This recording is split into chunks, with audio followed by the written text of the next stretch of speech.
ایک شخص دو موٹے اونٹ نبی پاک صلی اللہ علیہ وآلہ وسلم کی خدمت میں بطور تحفہ لایا۔ رسول خدا نے اپنے صحابہ سے فرمایا، تم میں سے کون ایسا ہے جو 2 رکعت نماز اس طرح ادا کرے کہ دوران نماز دنیا کے متعلق کچھ نہ سوچے اور اس کے دل میں دنیا کی فکر نہ ہو۔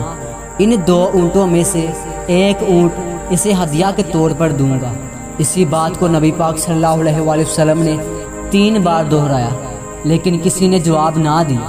اس کے بعد مولا علیہ السلام کھڑے ہوئے اور عرض کرنے لگے، یا رسول اللہ، میں 2 رکعت نماز ادا کروں گا اور اس کی تکبیرۃ الاحرام سے لے کر سلام کے آخر تک دل میں کسی قسم کا دنیاوی خیال نہ لاؤں گا۔ حضرت محمد صلی اللہ علیہ وآلہ وسلم نے فرمایا، یا علی، تجھ پر خدا کا درود و سلام ہو، نماز شروع کرو۔ مولا علیہ السلام نے تکبیر کہی اور نماز میں مصروف ہو گئے۔ جیسے ہی آپ نے نماز کا سلام کیا تو جبرائیل علیہ السلام نیچے آئے اور نبی پاک صلی اللہ علیہ وآلہ وسلم سے عرض کرنے لگے، یا محمد، خدا آپ کو سلام کہتا ہے اور فرماتا ہے کہ ان 2 اونٹوں میں سے ایک اونٹ مولا علیہ السلام کو عطا کر دو۔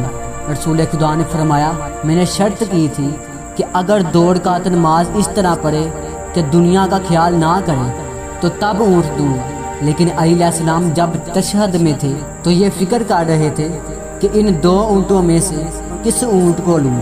جبرائیل علیہ السلام نے عرض کیا، یا محمد، خدا نے آپ کو سلام بھیجا ہے اور فرمایا ہے کہ علی نے جو یہ سوچا ہے کہ ان 2 میں سے کس کو لوں، وہ اپنی خاطر یا دنیا کی خاطر نہ تھا، بلکہ اس لیے ایسا سوچا ان میں سے کون سا موٹا ہے تاکہ راہ خدا میں سے ذبح کر کے اور خالق کائنات کی خوشنودی میں اسے فقیروں کو بانٹ دیں۔ رسول خدا یہ سن کر بہت خوش ہوئے اور دونوں اونٹ مولا علی علیہ السلام کو دے دیے۔ مولا علی علیہ السلام نے دونوں اونٹوں کو ذبح کیا اور راہ خدا میں بانٹ دی۔